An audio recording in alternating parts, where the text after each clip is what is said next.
Welcome to the SwimSwam podcast. I'm your host, Coleman Hodges, and joining me today, she is the number 5 on SwimSwam's top 20 NCAA recruits for the girls' high school class of 2021. She's a University of Wisconsin commit. She's a senior in high school this year. Please welcome Paige McKenna. Paige, how's it going? I'm good. Thank you for having me.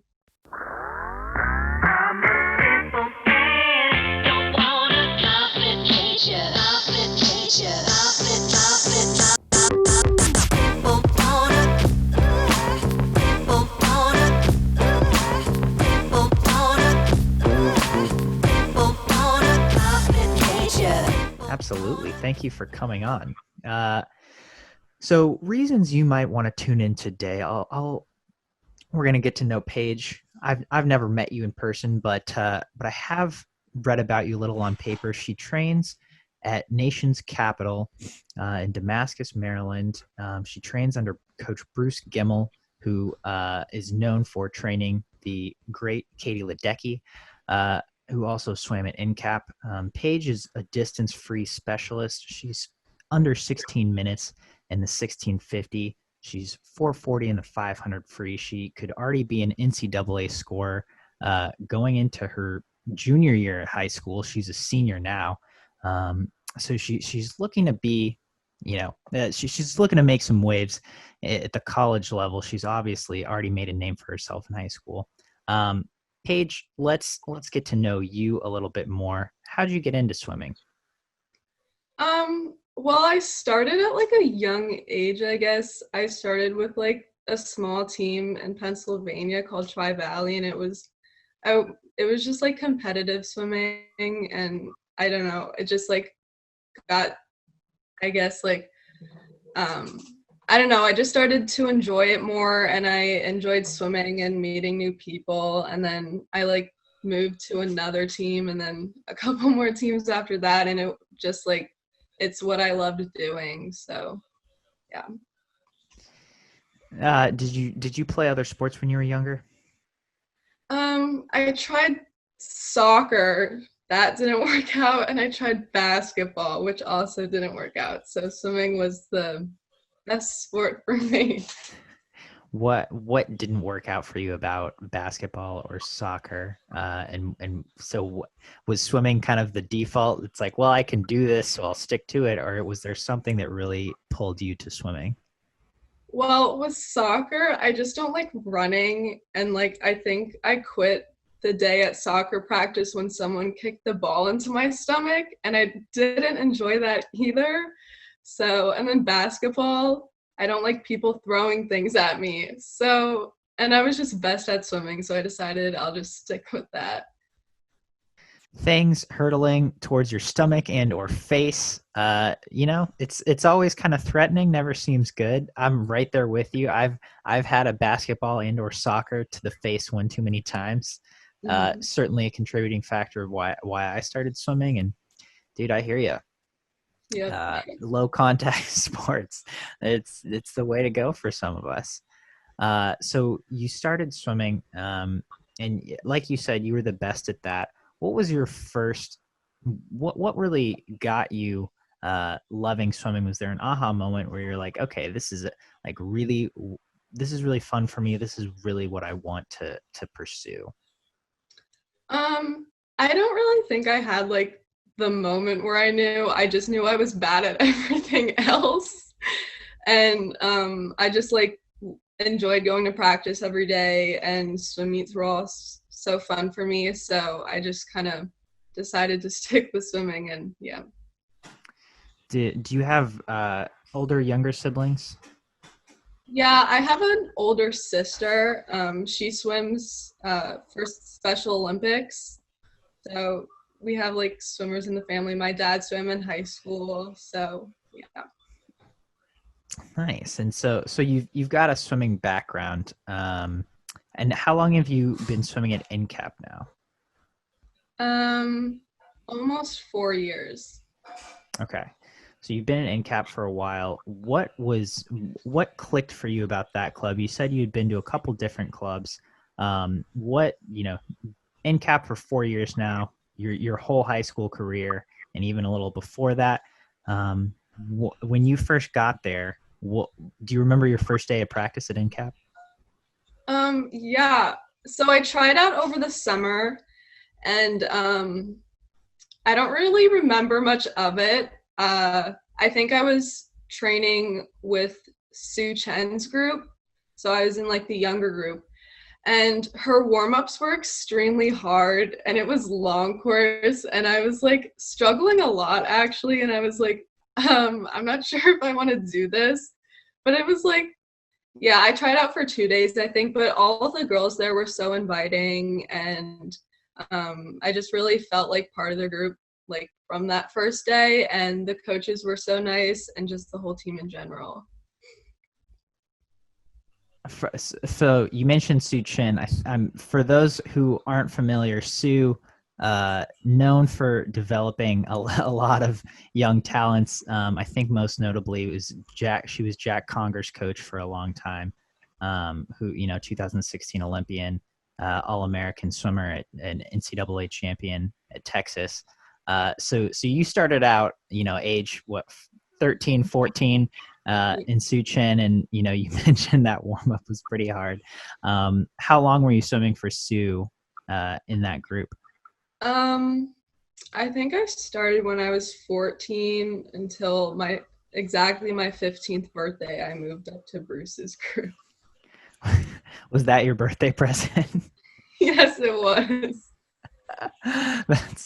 That's awesome. So what do you in that time in Sue's group, how do you feel like that prepared you for Bruce's group, and what do you feel like you took away from training with Sue? Sue's group, well, her coach, like her sets are like kind of different from Bruce's sets, but I was more like, I started in Sue's group, and that's where I really started to progress. Like I really started to notice a difference from where I started in the beginning of the group to when I eventually moved up to Bruce's group. So I think Sue helped a lot with my actual progression. And so yeah, well, like Sue's warm-ups are extremely hard, but then Bruce's warm-ups are like kind of like chill and easy. So it was kind of like a difference moving to Sue and Bruce, but Sue helped a lot. So you mentioned that their sets are a little different. Do you remember a Sue set? Give me an example of a main set that Sue might throw you guys. I remember we usually with Sue will do like 21 200s, and it would be like all one stroke non-freestyle. So I would usually do backstroke, and I forget what interval it would be on. I don't want to remember either. But yeah, we'd usually do 21 200s with Sue, or like 30 100s, like best holds like on the 115 or something. So yeah. I'm speechless. That sounds like a lot.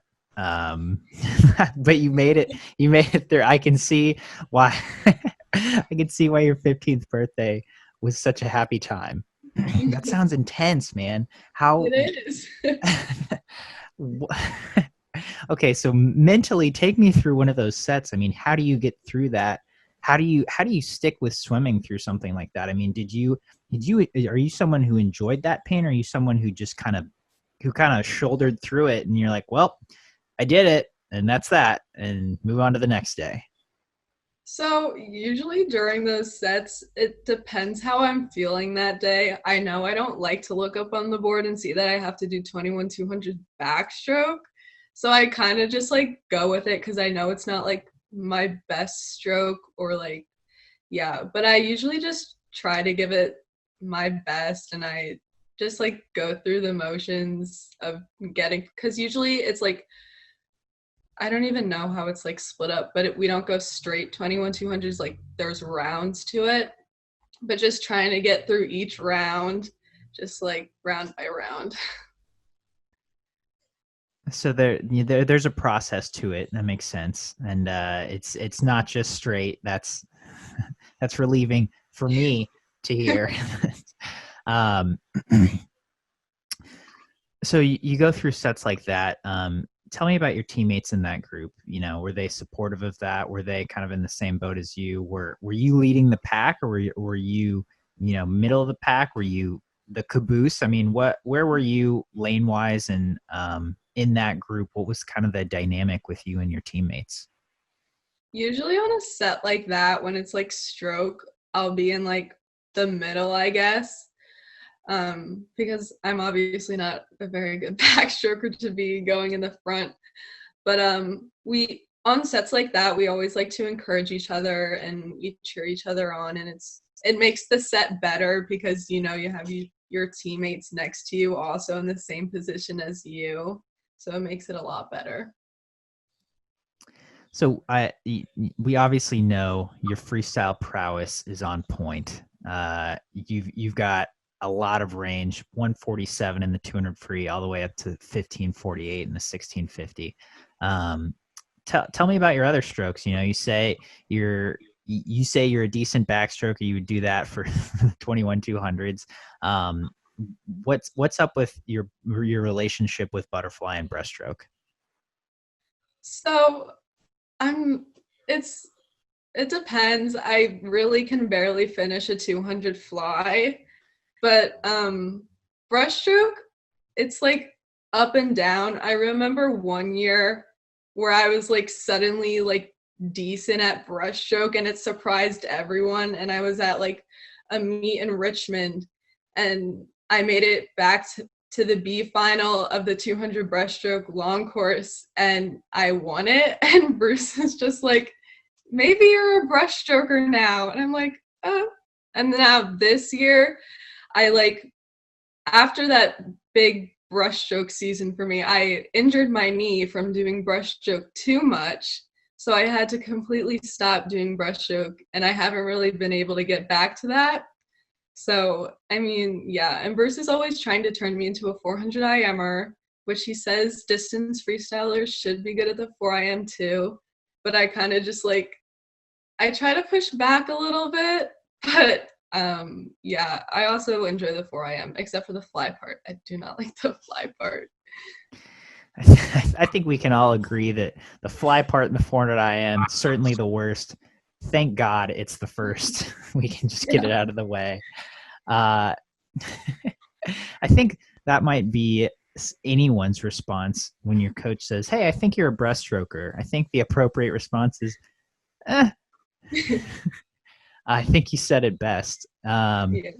So when you, I don't, I'm guessing you may have thought about this. Looking ahead to college, you know, I'm guessing your day one and your day three events, 500 free and 1650, and if that's not correct, please correct me. But have you thought about what your third event might be in a college meet type format? It would probably be the 200 free, I'm guessing. Or yeah. Is the 1,000 an event? I don't think so. I don't even know. It dual meets the 1,000 is definitely there, but uh, yeah, not typically not at like an invite situation. But all right, that's fair enough. 200 free. I was thinking maybe the 400 IM might get thrown in if Bruce has his way, but you know, we've got a lot of time, and guess we'll see when once you get up to Madison. Mhm. Um, so you turn 15. You get to Bruce's group.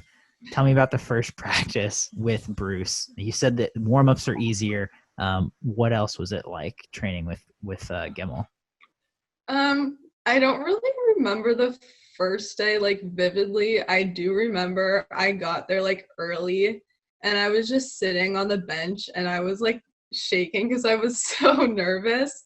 But before I like officially moved up, I would do mornings with them. So they would do Tuesday and Thursday mornings at 5 a.m., like 5 to 6:30.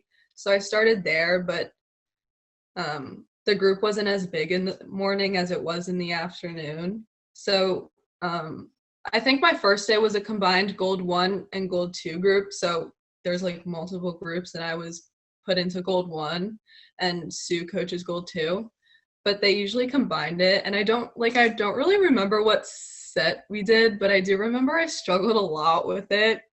Like everyone was like really fast and I was just like nervous.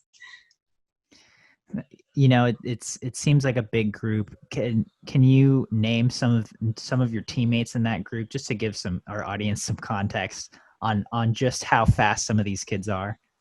So in our Gold 1 group now, we have Erin Gemmell, Sophie Duncan, Eleanor Sun, Ella Myers, Marin Conzi, Jill Berger, Brett Farrick, and Dylan Dene. So it's like 5 girls and 2 guys. It's not very big.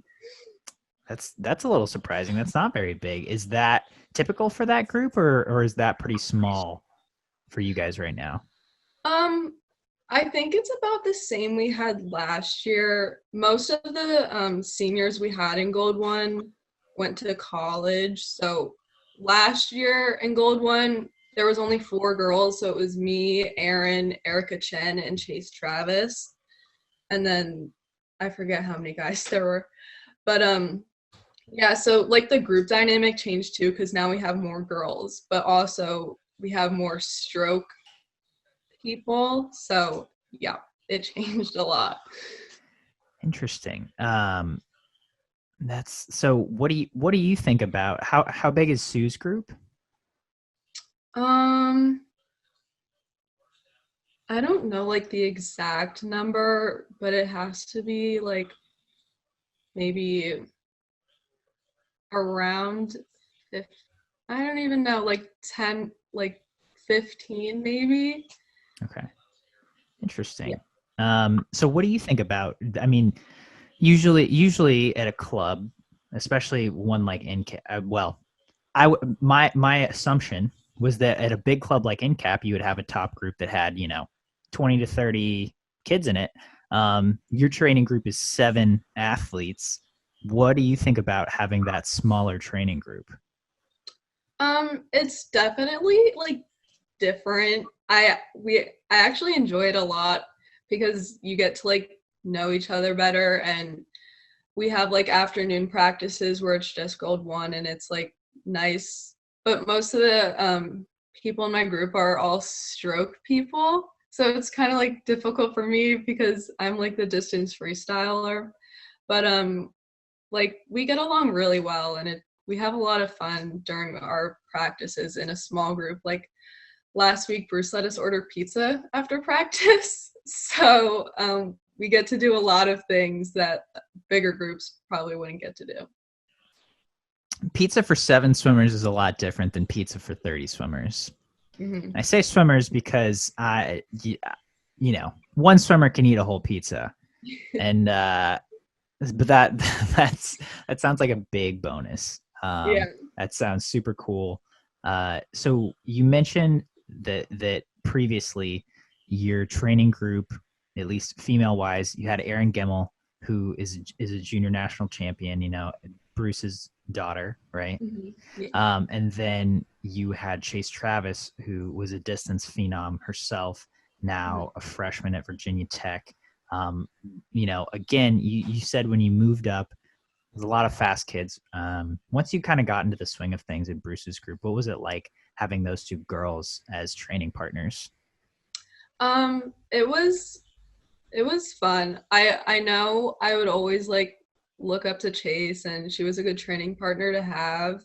And I know practicing with the guys was always like good for me because I was able, like I tried to be able to like keep up with them on sets and stuff. And then Erin and I would always like the 2 kickers in the back because I'm not very good at kicking, so it was good to have different people to train with for different things. Definitely.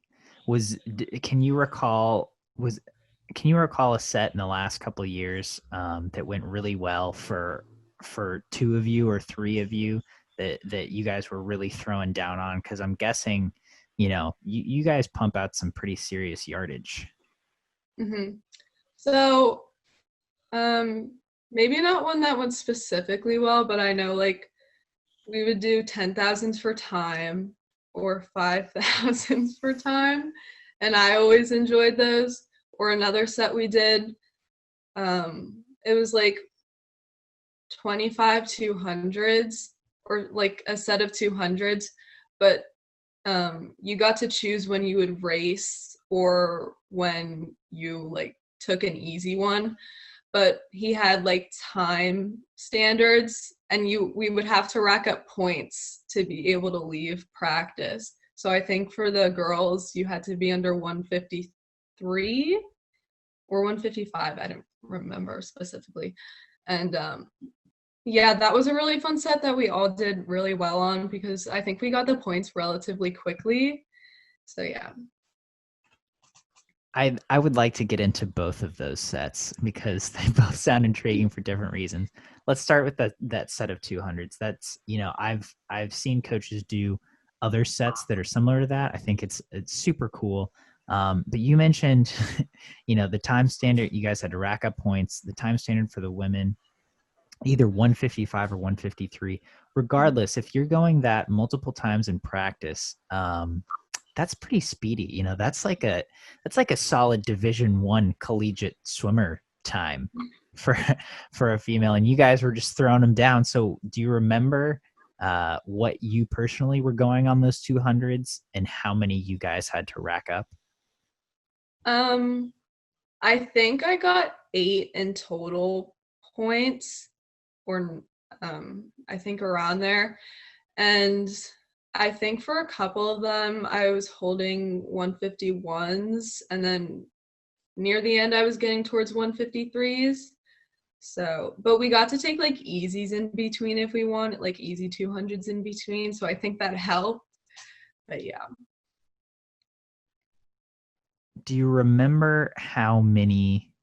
So you said it's 25 200s, and I'm guessing you have to get there by number 25. Is that right? I think, yeah, I think so. Okay. Do you remember how many it took you all to get there?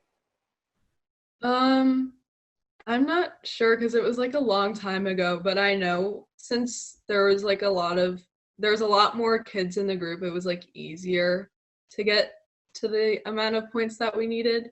So, Makes sense. That's fair. So that sounds like a cool set. It sounds like you guys you were flying on those.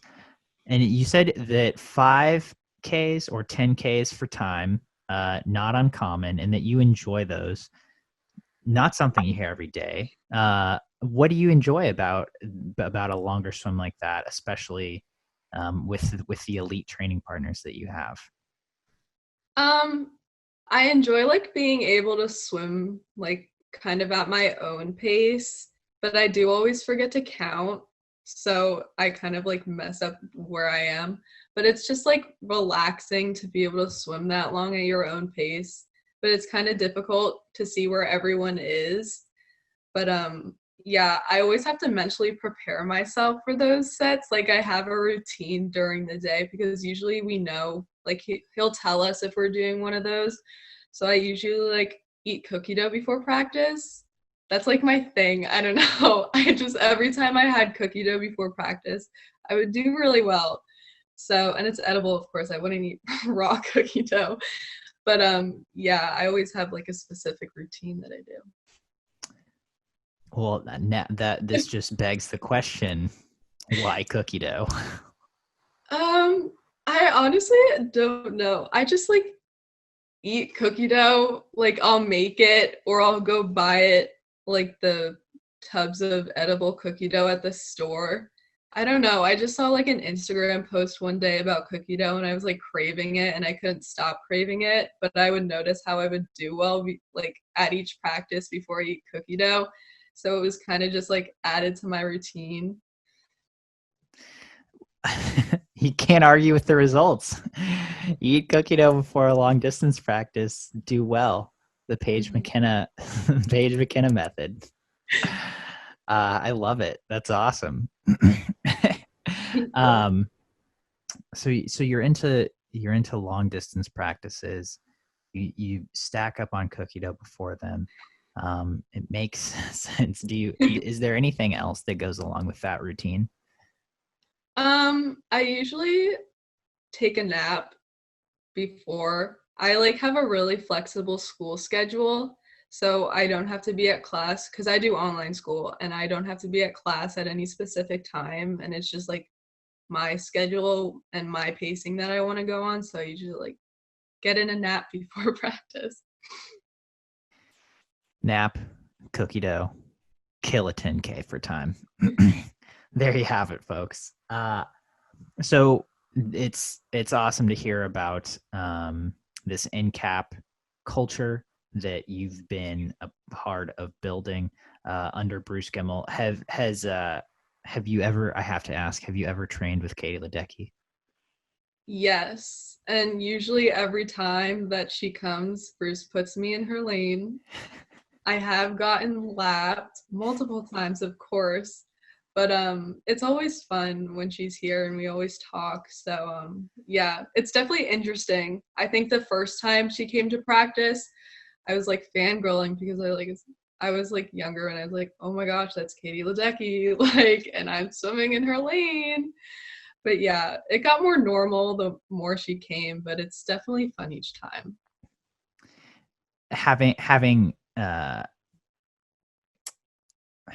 sorry, took my mind totally blanked. Having witnessed Katie Ledecky from afar, I've interviewed her before. I don't have a personal relationship with her, but she seems like a very grounded person. She seems like a great teammate. That's super cool that you get that opportunity to swim with her, to get lapped by her. Uh, Yeah. do, do you do you remember a set that you've done with her? It doesn't have to be the one you got lapped on, but is there one that stands out? Maybe one that you were almost able to keep up with her on? I think the set I remember most is it was one afternoon and it was me, Katie, and Aaron in a lane, and we were doing like sets of 100s. And I think it was like maybe it was probably one of the 3100 sets that we usually do. But I don't really remember what happened. I just know I was like behind her and then Aaron was behind me. And I think I was able to probably stay behind her pretty well. And yeah, it was definitely interesting doing 100s. So, I mean, after that practice, if you're able to stay in Katie Ledecky's wake, you walk out of that practice. How are you feeling, and how did you feel going forward the rest of that week? I felt pretty confident. I was like, okay, if I can get through a set of 100s without getting lapped by Katie Ledecky, I should be fine for the rest of the week. So it was definitely a confidence booster. That's again, it sounds like a super cool experience, and yeah, my confidence would certainly be sky high. Um, so you do this intense distance training again. You've trained with Katie Ledecky. Your coach is her old coach, but more importantly, he is an accomplished coach um, who has shown that he can train distance swimmers really well.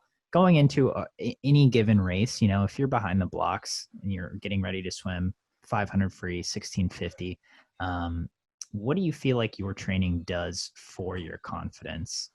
Because again, you said you've enjoyed these 10Ks. Um, you've done all this different kinds of distance training. How do you feel like that prepares you to hop in the pool and race one of these distance oriented events? It helps me calm my nerves down a bit, knowing that I've like done these intense distance sets and I was able to keep my endurance up. So it definitely helps knowing that I'll be able to get through the race without like dying in the beginning. That makes sense. It seems like you've certainly built your endurance. Do you guys ever do speed work or power work or anything like that? Do you get to sprint every once in a while? Yeah, we do like now we've been doing a lot of more sprinting practices. So like in the mornings we usually do like 50s or something. And I've noticed that I've gotten better at it. So maybe I'll convert to sprinting. No, I would never do that. But yeah, it definitely helps like in like a 200 because usually the back half of my 200 kind of just like falls apart by the end. But doing the sprinting practices, like we'll do like 1250s in a row fast or something, it helps. Nice. So that kind of brings us to the here and now. Obviously, everyone's pool situation was really different with COVID and the shutdown. What have your past 6 months looked like? Were you out of the water for a significant period, or what was your swimming situation like? So for the start of quarantine, I went back home to Pennsylvania and I kind of stayed home for 2 weeks and I didn't go to the pool because the rules were like stay inside and stuff. But my dad, he works for the school district that I go to for online. So he has access to pools. I don't even know if he wants me to say this, but we were able he was able to get me to a pool. So we practiced at Liberty High School in Bethlehem. And so he would coach me. I would get sets from Bruce. So he would coach me on the sets and it got pretty difficult. We would get in arguments almost every day. And I like a couple of days we got into arguments before practice where I wouldn't even go. I was like, I'm not going, I'm dealing with this. But yeah, it was pretty difficult. We actually had Allie McHugh come down and she would have like Eric would give her practices and she would be like on the other side of the pool doing her sets. And then so it was like just me and my dad and Allie. And yeah, it was pretty difficult nearing towards like the middle of quarantine. I started to not enjoy swimming at all. I didn't want to do the sets. I wasn't trying. I wasn't motivated at all. I actually was like, maybe I don't want to swim anymore because it was just so difficult for me to stay motivated. And I think one practice, I had a set. Well, I actually started making up my own sets because I didn't want to do Bruce's sets. And I would tell my dad that Bruce made the set, but it would be such an easy set to do. So I don't know how he believed me. And he's going to watch this and be like, what? But yeah, so it was kind of difficult in the middle. I was like, I don't want to do this anymore. And I think one practice, I didn't even get in. I was like telling my dad and I was like crying hysterically. He's like, I don't want to swim anymore. Like, this is so difficult. And then we took a break for a couple of days and then it just like, yeah. And then it took me a while to get back. And then once I finally moved back to Maryland and got with the team, it got a lot better. So that makes a lot of sense. Trying to grinding out the yardage that you described with teammates is hard enough. Doing it on your own, with no formal coach and by yourself, that's tough. And I think most swimmers would probably lose a little, if not all, motivation. So when did you finally get back with NCAP then? It was probably like maybe towards the end of June, maybe somewhere. No, that doesn't make sense. I don't really probably like July, maybe around there. I'm not sure.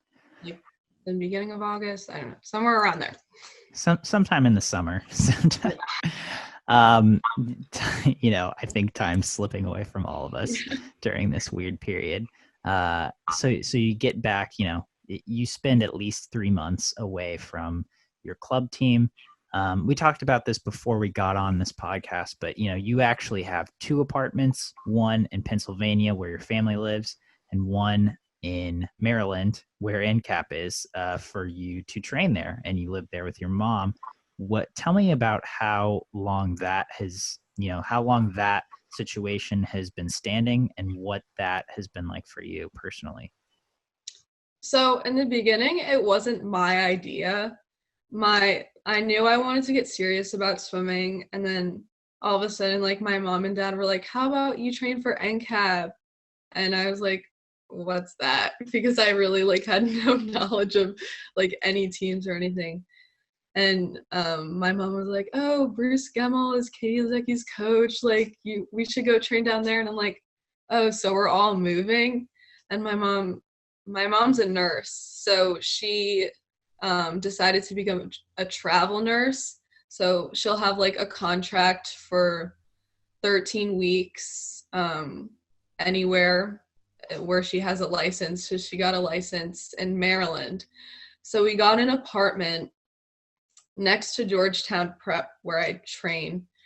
And it was me and my mom, and then my dad and my sister stayed in Pennsylvania because my dad needed to keep his job. And since my sister has special needs, my mom didn't want her like moving schools. So it was me and my mom in Maryland, and we were like literally maybe like on the property of Georgetown Prep where our apartment was. So I walked to practice every day. So yeah, it was definitely interesting. It's hard, I'm not gonna lie, being away from my dad and my sister every day. It was definitely hard in the beginning because I was also doing online school. Since my whole schedule is self-paced, I almost like failed my freshman year of high school because I just didn't want to do the work, and I like failed out of Spanish class. I think I had to like take it again. It was like really difficult. I don't see how you couldn't. Sorry, I'm jumping in just for a second. As a 15-year-old, you're like, oh, pace yourself. You get to choose how you learn. I wouldn't. I totally get it. But sorry. Please continue.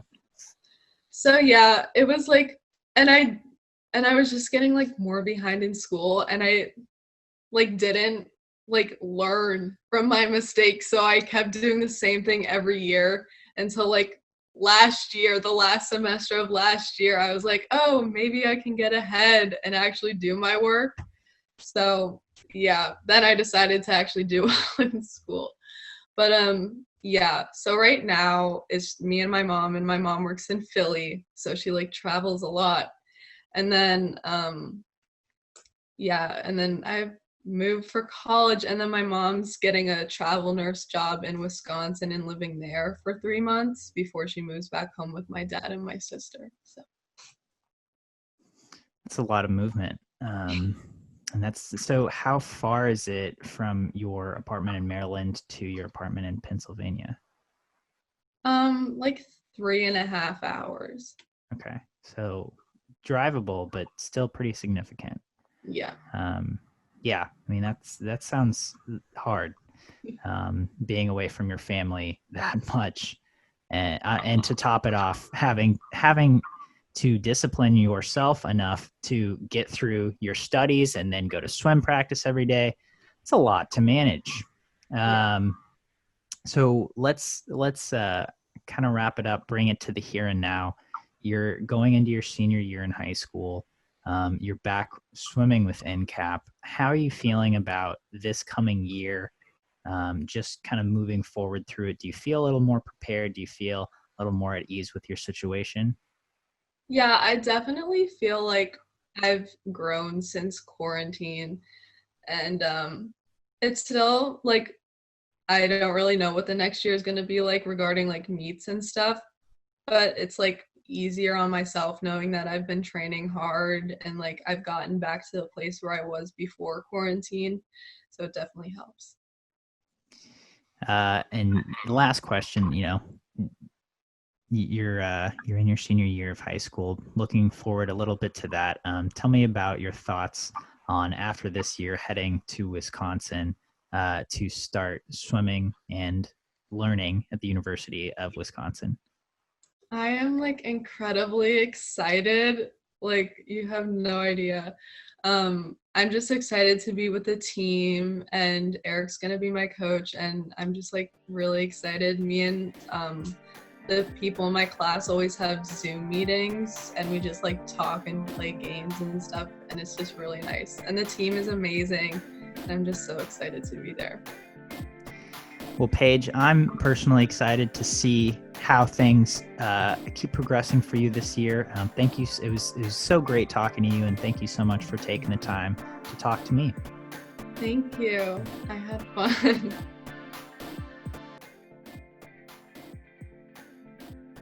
You've been listening to the SwimSwam podcast. Stay tuned for new episodes every week. You can take SwimSwam podcast on the go by subscribing on your favorite podcast platform. Look for links in the description below, and be sure to subscribe to our YouTube channel for more videos as well.